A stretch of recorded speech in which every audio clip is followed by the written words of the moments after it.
কলাপাড়া উপজেলার রাজনৈতিক ও সামাজিক অঙ্গনে পরিচিত এক নাম অ্যাডভোকেট ZM কাউসার।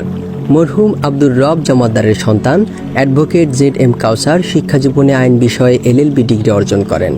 বর্তমানে তিনি পটুয়াখালী জেলা ও দায়রা জজ আদালত এবং কলাপাড়া সিনিয়র জুডিশিয়াল ম্যাজিস্ট্রেট আদালতে প্র্যাকটিসরত আইনজীবী হিসেবে দায়িত্ব পালন করছেন। রাজনৈতিক জীবনে তিনি ইসলামী আন্দোলন বাংলাদেশ কলাপাড়া উপজেলা শাখার সাবেক সহসভাপতি হিসেবে দায়িত্ব পালন করেছিলেন। এছাড়াও তিনি ঢাকা বার অ্যাসোসিয়েশনের সাবেক নির্বাচিত সদস্য ছিলেন। সামাজিক ও জনকল্যাণমূলক কর্মকাণ্ডেও রয়েছে তার সক্রিয় অংশগ্রহণ। তিনি কলাপাড়া পৌরসভার নাসনাপাড়ায় অবস্থিত বিবি রিজিয়া বাইতুল আমান জামে মসজিদের প্রতিষ্ঠাতা ও সভাপতি।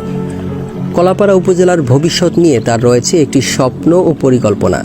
তার ভাষ্যমতে সাম্য, মানবিক মর্যাদা এবং সামাজিক ন্যায় বিচার প্রতিষ্ঠার পাশাপাশি টেকসই উন্নয়ন ও যুবশক্তির সঠিক ব্যবহারের মাধ্যমে একটি আধুনিক কলাপাড়া উপজেলা গড়ে তুলতে চান তিনি।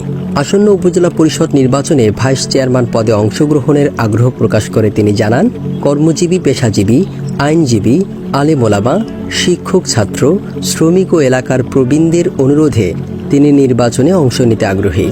তিনি আরও বলেন, জনগণ সুযোগ দিলে সন্ত্রাস, মাদক ও চাঁদাবাজি প্রতিরোধ এবং আইনের সুশাসন প্রতিষ্ঠার লক্ষ্যে কাজ করে যেতে চান।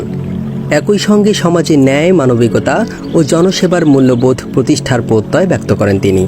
অ্যাডভোকেট ZM কাউসারের ভাষায়, শাসক নয়, সেবক হিসেবে আজীবন কলাপাড়া উপজেলাবাসীর পাশে থাকতে চান তিনি।